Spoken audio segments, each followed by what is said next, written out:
Malaysia থেকে remittance পাঠিয়ে যারা দেশ গড়েছেন এবং দেশের মানুষের কল্যাণে কাজ করেছেন সে সকল যোদ্ধাদের সম্মান জানাতে রোববার সন্ধ্যায় কুয়ালালামপুরের উজমা এমসি অডিটোরিয়ামে অনুষ্ঠিত হয়ে গেল রিয়েল হিরোজ অ্যাওয়ার্ড 2024 সিজন 3। সকাল থেকেই মালয়েশিয়ার বিভিন্ন প্রান্ত থেকে প্রবাসী বাঙালিরা সমবেত হন অনুষ্ঠানস্থলে।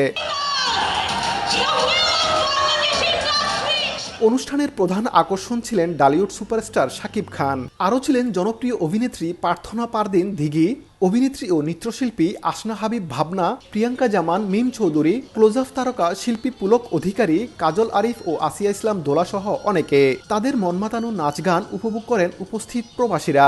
এ সময় অডিটোরিয়াম পরিণত হয় বাঙালিদের মিলন মেলায়।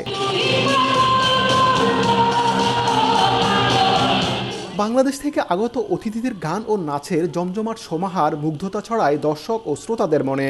অনুষ্ঠানে সর্বোচ্চ রেমিটেন্স পাঠানো প্রবাসী ও দেশটিতে কর্মরত প্রবাসী বাংলাদেশি সাংবাদিকদের হাতে রিয়েল হিরোজ অ্যাওয়ার্ড 2024 তুলে দেন ঢালিউড সুপারস্টার শাকিব খান। এছাড়া যারা বিভিন্ন খাতে অবদান রেখে বাংলাদেশের অর্থনীতির চাকা গতিশীল করেছেন তাদেরও সম্মাননা দেওয়া হয়। প্রবাসীদের পাশাপাশি বিভিন্ন সামাজিক, রাজনৈতিক ও সাংস্কৃতিক সংগঠনের নেতারাও আনন্দঘন এই অনুষ্ঠানে অংশ নেন।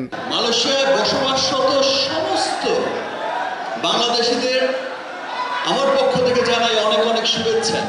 মোহাম্মদ আব্দুল কাদের, সময় সংবাদ, কুয়ালালামপুর, মালয়েশিয়া।